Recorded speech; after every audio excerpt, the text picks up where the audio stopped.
Well, guys, I know it's been a minute since I've gotten on for my last update, but we are about to have us a pretty bad hurricane here. So I don't know if anybody has seen, I'm sure if you're watching from Florida, you've seen the Hurricane Milton is on the way. Right now, it is either a Category 4 or Category 5. It's supposed to weaken before it gets here. So let's hope that that still happens, because if not, this is going to be it's going to be really rough. I am right now, and this is kind of how I'm preparing my trees. Some of these trees I'm not overly worried about, but some of these, like this Rachel's mulberry here, it's still kind of a really young tree, so it's not very big, not very thick. So what I've done, I could just cut it down and let it regrow, but I figure if I can do it this way, I may be able to save it from having to regrow all over again. But I've just taken this T-post here and zip tied this to it just to make sure when it gets windy that it doesn't completely make the entire tree fall. And that's what I've done to a lot of the trees out here. I've got one, I'm not done quite yet. I ran out of zip ties, so I'm having to use some plant, like the plastic plant tape tie stuff. But I'm going to do this moringa here, which has actually come back really nice from where I, the last time that I cut it, which was right there. And so it's come back nicely. So just for future reference, both my moringa trees did that, and maybe that's what's going to help them get bigger and thicker.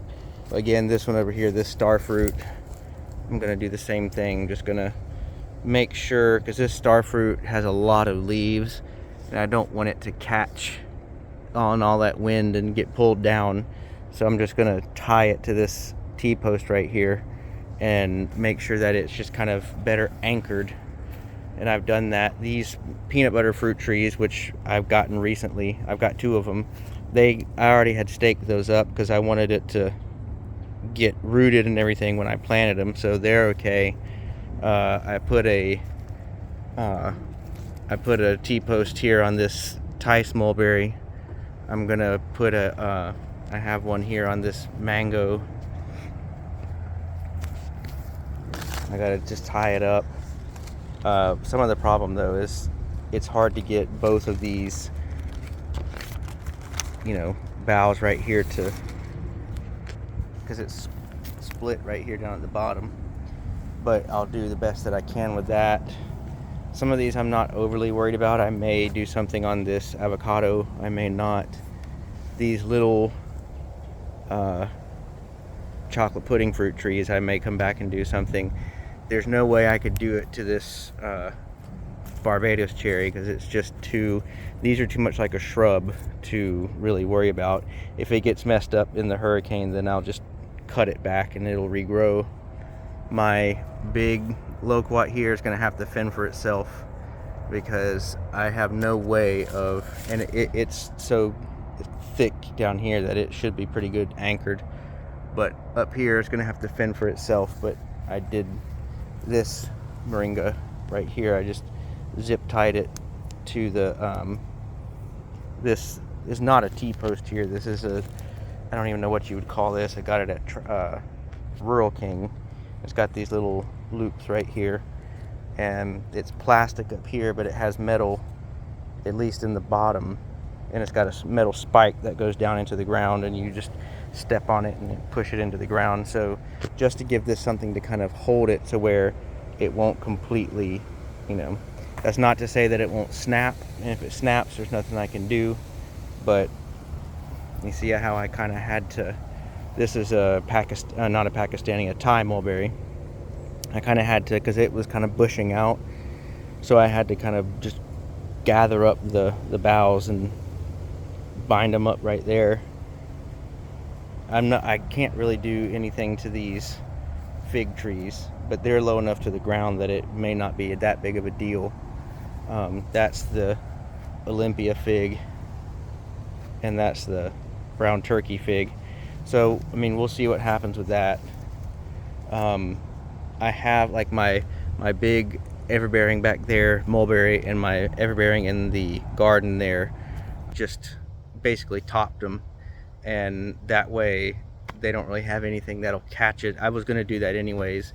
I was just going to wait until it got closer to winter time, but need to go ahead and do it now so that way it won't have anything to, the wind can't grab it and pull it down. I don't know, I may lose my pigeon peas. I don't know, we'll have to see what happens. But yeah, I mean, this is not looking good. So I had to cut down this big Mexican sunflower here, and I'll just go ahead and make some compost tea with the leaves here. But it had gotten, you can see how long these canes are, it had gotten really tall, so it would have been completely just destroyed with the wind. And hopefully this loquat will be okay, since this is where I grafted, you know, and both my grafts are still doing really well. There and there. They're zip tied to the tree. I might be able to take that off now, but I don't want to take a chance. I'll just leave it, and hopefully this isn't enough. It won't be bad enough that it'll just take this and pull it off. I also put a stake here on this cherry of the Rio Grande. I really, you know, want this tree to be okay because I love the fruit on this tree. But yeah, but like that, the big right there, the big Haas avocado in there, nothing really I can do about it. It's so big now that the only thing, if I wanted to stake it, I would have to cut it in half and then just stake that. But it's kind of in the protection of these trees here, so, and it's been through a couple hurricanes already, but hopefully this one won't be, look at that butterfly, this one won't be worse than that. They're saying right now that it's going to come in as a category 4, 3 or 4 in the west coast somewhere. Looks like it's probably going to be in the neighborhood of the Tampa Bay area down to maybe like Sarasota. But the spread, if you look at what's called the spaghetti models, if you're in Florida, you know what I'm talking about. The spread still kind of all over the west coast, so they don't 100% know where the eye is actually going to make landfall. But it's supposed to turn and come over us here. So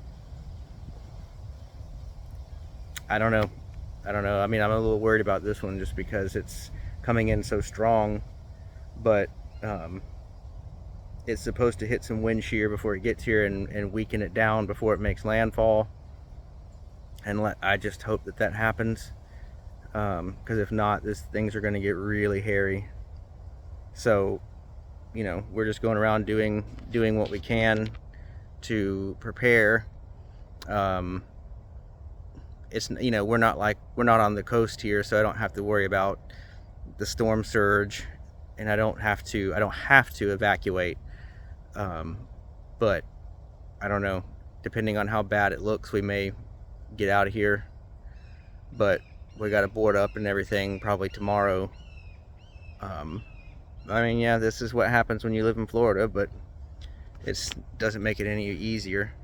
So yeah, that's one way that you can kind of prepare. You know, if you've got fruit trees or bigger plants that you want to try to secure, you can do it that way. You can, you know, stake it with something like a T-post and zip tie it nice and tight so that at least it's got something kind of supporting it, so when the wind's just pounding on it, it won't just bend it and snap it all the way in half. You know, the top part might snap off, but it'll at least support it. It won't get like completely ripped out of the ground. I'm hoping that a lot of these big trees around here will make it, because we've had rain today, yesterday, supposed to be tomorrow, and then Wednesday is when it's supposed to hit. And if there's a lot of rain plus a lot of wind, that makes the ground softer, and it's easier for trees to get uprooted. So we'll have to see what happens. Hopefully none of these big oak trees I've got around my house will do that, because some of these, if they fall in the right place, they're going to fall on my house. But we'll have to see what happens. You can see in the background there, that white bee box was mine, and they absconded, so I don't have bees in there anymore. But the yellow one over there is my bee mentors, and just put a honey super on top. I already had a little block on top, and I put another cinder block on top of that to try to hold that down, because really in inland Florida, what you have to worry about the most is the wind.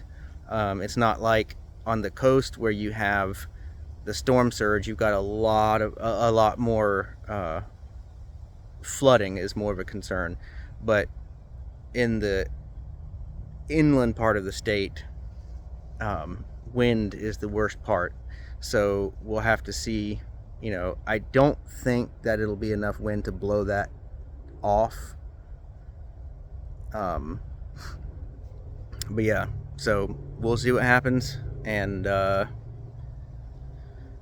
here's hoping and praying that everything will be all right, and that I'm sure we're going to lose power. Hopefully we won't lose it for a long time. Last hurricane that we had, Hurricane Ian, we didn't have power here for a week. So hopefully it will not be that long. Yeah, we'll see what happens, and I will check back in after everything is clear.